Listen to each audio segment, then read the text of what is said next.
What ideology drives the elite psychopath?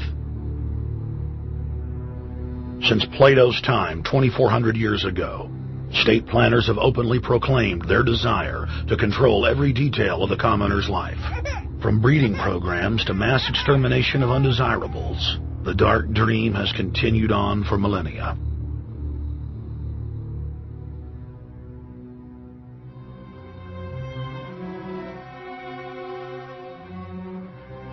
The scientific rationale for tyranny has always been attractive to elites because it creates a convenient excuse for treating their fellow man as lower than animals. Robert Thomas Malthus, famous for saying that a mass food collapse would be helpful because it would wipe out the poor. His fictional scenario would later be called a Malthusian catastrophe. Malthus is important because his ideas led to the rise of a new scientific field that would dominate the course of human history for the next 200-plus years. Charles Darwin, an admirer of the Malthusian catastrophe model, developed the theory of evolution, its chief tenet being the survival of the fittest. With the help of T.H. Huxley, known as Darwin's bulldog for his strong support of Darwin's theories, Darwin's theories were pushed into wide acceptance among key scientific circles throughout England and then the world. Darwin's cousin, Francis Galton, credited as the father of eugenics, saw an opportunity to advance mankind by taking the reins of Darwin's evolution theory and applied social principles to develop social Darwinism. The families, Darwin, Galton, Huxley, and Wedgwood, were so obsessed with their new social design theory that they pledged their families would only breed with each other. They falsely predicted that within only a few generations, they would produce supermen. The emerging pseudoscience was only codifying the practice of inbreeding, already popular within elites for millennia. The four families experiment was a disaster. Within only 2 generations of inbreeding, close to 90% of their offspring either died at birth or were seriously mentally or physically handicapped.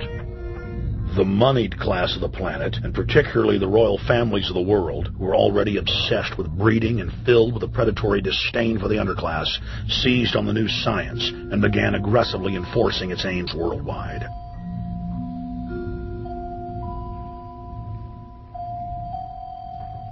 Biometrics appears to be a new science, but it was actually developed by Galton back in the 1870s as a way to track racial traits and genetic histories, and as a way to decide who would be licensed to breed. In 1904, the Cold Springs Harbor Research Facility was started in the United States by eugenicist Charles Davenport with the funding of prominent robber barons Carnegie, Rockefeller, and Harriman. In 1907, the first sterilization laws were passed in the United States. Citizens with mild deformities or low test scores on their report cards were arrested and forcibly sterilized.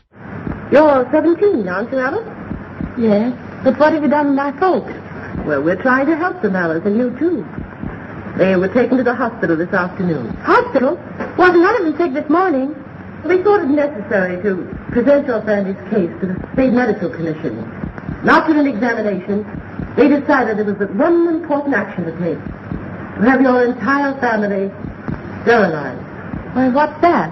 I don't know what you're talking about.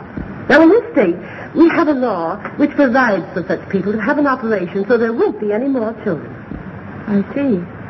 Now, we place your brothers in institutions where they'll be properly cared for. But you can go back to your job soon. I'll arrange to have it held open for you. But I'm keeping my job. I'm not going anywhere. Now, you're going to the hospital too, Alice. And you mean they're going to stop me from having children ever? Exactly. I'm all right, I tell you. I won't go to any hospital. We don't want any trouble with you, young woman. If you refuse to go, the officer here will take you by force. In 1910, the U.S. Eugenics Record Office was set up. By then, the British had created the first network of social workers, expressly to serve as spies and enforcers of the eugenics race cult that was rapidly taking control of Western society. The social workers would decide who would have their children taken away, who would be sterilized, and in some cases, who would be quietly murdered.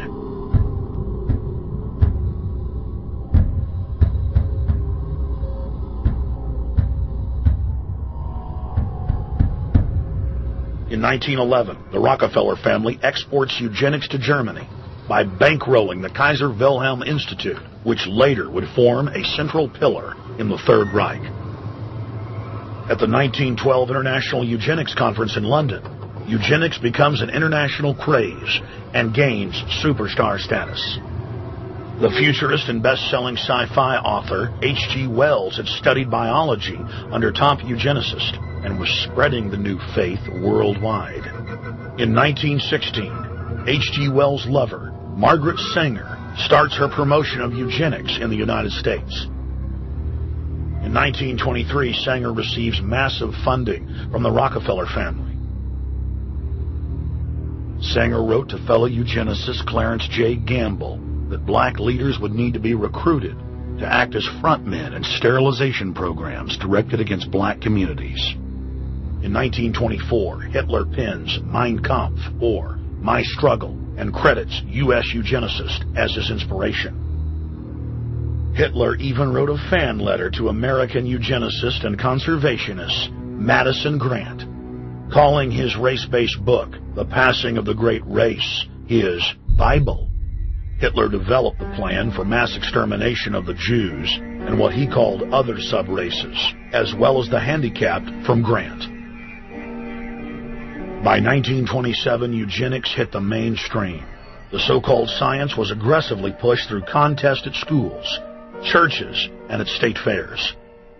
Churches competed in contests with big cash prizes to see who could best implement eugenics into their sermons. Major denominations then tell Americans that Jesus is for eugenics.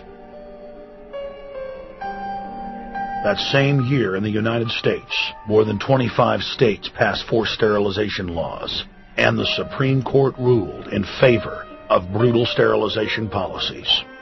When Hitler came to power in 1933, one of his first acts was to pass national eugenics laws, modeled after laws in the United States.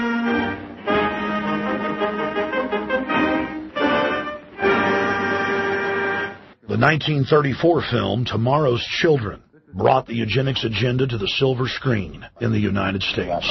In the case of Miss Mason, I can see no reason for the operation that's been recommended. The girl is perfectly normal. She's hard-working and has a good reputation.